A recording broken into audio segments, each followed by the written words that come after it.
কাৰ্বি ভাষাত কম নে অসমীয়া ভাষাত কম অলপ অলপ কাৰ্বি কম ঠিক আছে ভুল হলে নাহাহিব কিন্তু ঠিক আছে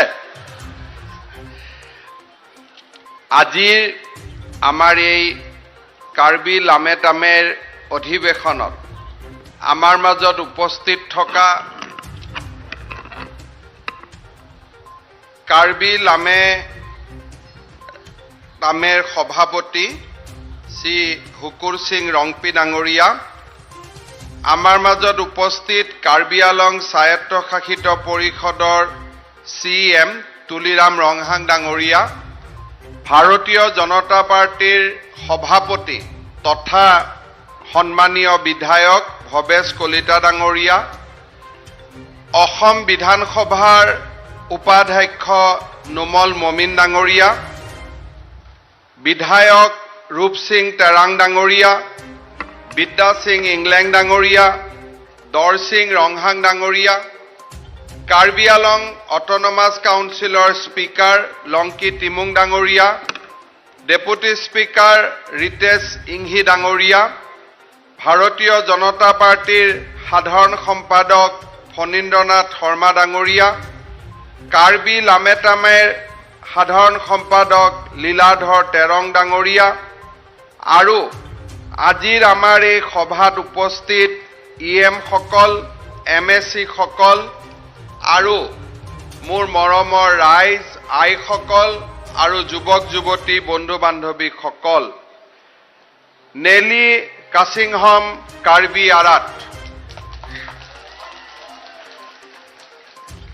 কেছেংচি নেলি নাংলিতুম কাদো কাবে আফান্তা লামমেট কাছিংহন আ কাৰ্ডম পাজিৰ ইকলো প্ৰথমতে আপোনালোকক সকলোকে এই সাহিত্যৰ উৎসৱৰ অভিনন্দন জনালো কাৰ্বি সাহিত্য সভাৰ 30 সংখ্যক অধিৱেশন উপলক্ষে আয়োজিত মুকলি সভালৈ মোক মুখ্য অতিথি হিচাপে আদৰ সহিত নিমন্ত্ৰণ কৰি অনাৰ বাবে আন্তৰিক শলাগ জ্ঞাপন কৰিছো কাৰ্বি লামেট আমেই থংকেপ আংডেং নিংকান এছেক আমেইপি আলং আলহী চাৰ্প আমান পেন নাংকেফা আপত নিং আৰং পাৰ্ল লাপেন নাংলিতুম আফান চৰ পাজিৰ ইকলো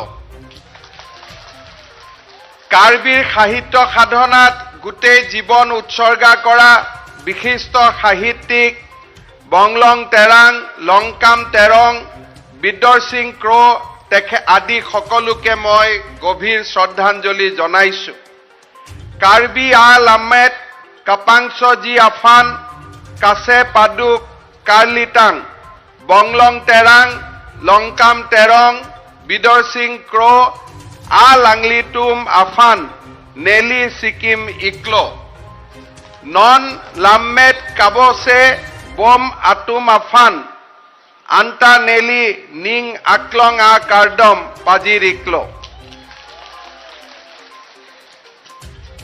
অধ্যাপক ৰংবং তেৰং ডাঙৰীয়া ধনেশ্বৰ ইংতি ডাঙৰীয়াৰ দৰে কাৰ্বি সাহিত্যকসকলে পদ্মশ্ৰী সন্মান পোৱাটো কাৰ্বি সকল আৰু অসমবাসীৰ বাবে অত্যন্ত আনন্দ আৰু গৌৰৱৰ বিষয় আকেহাই প্ৰফেচাৰ ৰংবং তেৰণ লাপেন আকেহাই ধনেশ্বৰ ইংতি আসন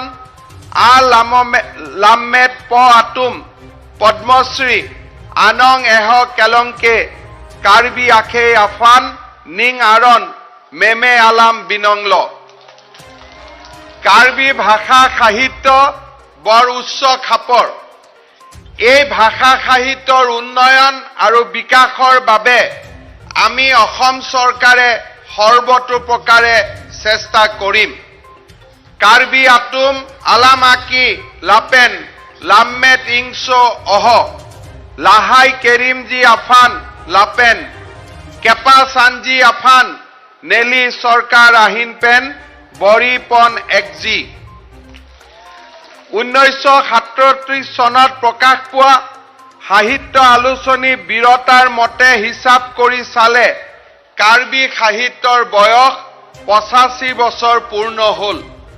কাৰ্বি সাহিত্যৰ ইতিহাস যথেষ্ট পুৰণি বুলি ক'ব পাৰি। সেই তেতিয়াৰ পৰা এতিয়ালৈ কাৰ্বি ভাষা সাহিত্যক ভাল পোৱা সকলে কাৰ্বিৰ সাহিত্য সাধনা অব্যাহত ৰাখিছে। আনন্দৰ কথা এই যে আজি নতুন প্ৰজন্মৰ মাজতো সাহিত্য চৰ্চা কৰা লোকৰ সংখ্যা বাঢ়িছে। 1937 আনিকান কাৰ্বি বিৰতা লামচাই বিৰতা পু কেকলাং চেংপেন লাখা দামলতে কাৰ্বি লাম্মেট আৰতা তা নিংকান 85 আনপ্লেং টাংলো লাচি কাৰ্বি লাম্মেট আ ফুৰকিম তা আজিৰ ডিং অহল হালাস আহুত পেন ননপু আনতা লাম্মেট লামচং নিং কেদ কাতুম লাম্মেট নাং বসে বমলো নিং আৰং মেমে আলাম নন কাৰ্বি অবে কিমি আংবংতা লাম্মেট কাবসে আফাই বাটো বমলো। কাৰ্বি জনগোষ্ঠীৰ চিন্তা চেতনাক গভীৰভাৱে আন্দোলিত কৰি অহা এক জাতীয় অনুষ্ঠান হৈছে কাৰ্বি লামেট আমেই। বিগত দশকসমূহত কাৰ্বি জনগোষ্ঠীক অধিক গতিশীল আৰু প্ৰাণৱন্ত কৰাত কাৰ্বি লামেট আমেয়ে অতি গুৰুত্বপূৰ্ণ আৰু সাগৰ সদৃশ ভূমিকা গ্ৰহণ কৰি আহিছে। কাৰ্বি জনগোষ্ঠীৰ গুৰিয়াল সদৃশ এই জাতীয় অনুষ্ঠানৰ অধিৱেশনত আজি মই উপস্থিত থাকিবলৈ পাই অত্যন্ত গৌৰৱ অনুভৱ কৰিছো। পাহাৰ ভৈয়াম উভয়তে বসবাস কৰা কাৰ্বিসকল অসমৰ অন্যতম পুৰণি জনগোষ্ঠী। কলাগুৰু বিষ্ণুপ্ৰসাদ ৰাভাই কাৰ্বিসকলক অসমৰ আৱিষ্কৰ্তা কলম্বাছ ৰূপে অভিহিত কৰি কৈছিল, কালৰ খুঁটেও তেওঁলোকৰ কৃষ্টি আৰু সভ্যতাক উটুৱাই নিব পৰা নাই। কাৰ্বিসকলৰ অসমীয়া আইৰ প্ৰতি দান সামান্য নহয়। উচ্ছৃংখল প্ৰকৃতিৰ কোলাত অতিকায় মহাবলী হিংস্ৰ জীৱ জন্তুৰ মাজত একমাত্ৰ অস্ত্ৰ বল শিলৰ সম্বললৈ ঘূৰা সামান্য সাহৰ কথা নহয়। সেই সাহ আছিল এই কাৰ্বিসকলৰ। সেয়েহে আজি আদিম অসমীয়া প্ৰাচীন অসমীয়া কাৰ্বিসকল বৰ্তমান অসমীয়াৰ চিৰ নমস্য আৰু এই কাৰ্বিসকলৰ প্ৰতি আমি অসমীয়া জাতি চিৰ কৃতজ্ঞ। এই কথা কলাগুৰু বিষ্ণুপ্ৰসাদ ৰাভাই তেওঁৰ ভাষণত উল্লেখ কৰি থৈ গৈছিল। কাৰ্বিসকলৰ সুপ্ৰাচীন প্ৰজ্ঞা আৰু বৰ্ণাঢ্য লোক সংস্কৃতি অসমৰ বাৰেৰহণীয়া কৃষ্টি সংস্কৃতি আৰু ভাষা সাহিত্যৰ অমূল্য ৰত্ন। কাৰ্বি জনগোষ্ঠীৰ কেতবোৰ বৈশিষ্ট্যৰ ভিতৰত উল্লেখযোগ্য হ'ল তেওঁলোকৰ মৌখিক সাহিত্যত থকা কেইটামান অপৰূপ সুন্দৰ প্ৰেম কাহিনী। অসম সাহিত্য সভাৰ প্ৰাক্তন সভাপতি বিশিষ্ট কথাশিল্পী হোমেন বৰগোহাঁই ডাঙৰীয়াই লিখিছিল, কাৰ্বি সাহিত্যৰ এই সুন্দৰ প্ৰেম কাহিনীবোৰ বিশ্ব সাহিত্যৰ অমূল্য সম্পদ ৰূপে পৰিগণিত হ'ব পাৰে। শতাধিক বছৰ আগতে নিৰক্ষৰ কাৰ্বিসকলৰ মুখে মুখে ৰচনা কৰিছিল ৰামায়ণৰ কাৰ্বি সংস্কৰণ চাবিন আলুম, যাক আক্ষৰিক অনুবাদ নুবুলি মৌলিক সাহিত্যৰ কৰ্মৰূপে অভিহিত কৰিব পৰা যায়। কাৰ্বি পাহাৰৰ নৈসৰ্গিক সৌন্দৰ্য আৰু কাৰ্বিসকলৰ স্বাভাৱিক কল্পনাৰ প্ৰতিভা, এই দুয়োটাই মিলি কাৰ্বিসকলৰ চৰিত্ৰ, মানসিকতা আৰু জীৱনধাৰাক বিশেষ সৌন্দৰ্যৰে মণ্ডিত কৰিছে। হোমেন বৰগোহাঁই ডাঙৰীয়াই কাৰ্বিসকলৰ বিষয়ে এইদৰে কৈ থৈ গৈছিল, লোক সাহিত্য চৰ্চাৰ চহকী পৰম্পৰাৰ অধিকাৰী কাৰ্বি জনগোষ্ঠীয়ে বৃহত্তৰ অসমীয়া জাতিৰ অগ্ৰগামী যাত্ৰাক নতুন গতি দিছে। এই চহকী জনগোষ্ঠীটোৰ ভাষা আৰু সাহিত্যৰ সুপৰিকল্পিত বিকাশ আৰু শ্ৰীবৃদ্ধিত অহো পুৰুষাৰ্থ কৰি আহিছে কাৰ্বি লামেট আমে। 1966 চনৰ 27 মাৰ্চত প্ৰতিষ্ঠা হোৱা এই সাহিত্য অনুষ্ঠানটোৱে বিগত 5 দশকৰো অধিক কাল কাৰ্বি ভাষা আৰু সাহিত্যক স্বকীয় ৰূপত উজ্বলাই তোলাৰ বাবে এক উপযুক্ত মঞ্চ তৈয়াৰ কৰিবলৈ সক্ষম হৈছে। মই আজিৰ এই অনুষ্ঠানতে কাৰ্বি লামেট আমেৰ জন্মদাতা আৰু আজি যিসকলে এই সাহিত্য সভাক নেতৃত্ব দি আহিছে তেওঁলোকক মই বহুত বহুত ধন্যবাদ আৰু অভিনন্দন জ্ঞাপন কৰিছো। আজিৰ এই শুভক্ষণত কাৰ্বি জনগোষ্ঠীৰ জাতীয় অনুষ্ঠানৰ প্ৰতিষ্ঠানত মুখ্য ভূমিকা লোৱা পুৰোধা ব্যক্তিসকল ক্ৰমে লংকাম তেৰণ, ৰংবং তেৰং, ধনীৰাম লংপি, জয়সিং দলৈ, চাৰ ৰংপি, দুৰমেন মিলিক, কেহাই বে, লুনছে টিমুং, ৰুলেণ্ডু ইংটি, মোহন সিং তেৰণ, ধনীৰাম তেৰণকে ধৰি জনগোষ্ঠীটোৰ জ্ঞাত অজ্ঞাত প্ৰতিগৰাকী ব্যক্তিৰ প্ৰতি মই মোৰ শ্ৰদ্ধা নিবেদন কৰিছো। মাতৃভাষাৰ গুৰুত্ব আৰু গভীৰতা উপলব্ধ কৰি সাহিত্যৰথী লক্ষ্মীনাথ বেজবৰুৱাই কৈছিল, উন্নতি আৰু মন্দিৰৰ সিংহ দুৱাৰ হৈছে মাতৃভাষা।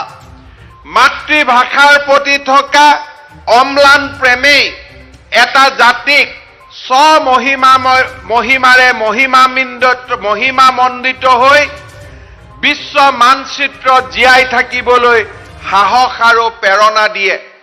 মাতৃভাষাৰ প্ৰতি থকা অমৰ প্ৰেমৰ বাবেই কাৰ্বি ভাষাৰ কবি কেহাইবে সৌ তাহানিতে লিখিছিল, নেপি আলাম না নে কাচিং হুন চেলাম, রুই রেটিক পীর্থে দতিক এসিথে আর নাংনে আর উনে লা নেপি আলাম।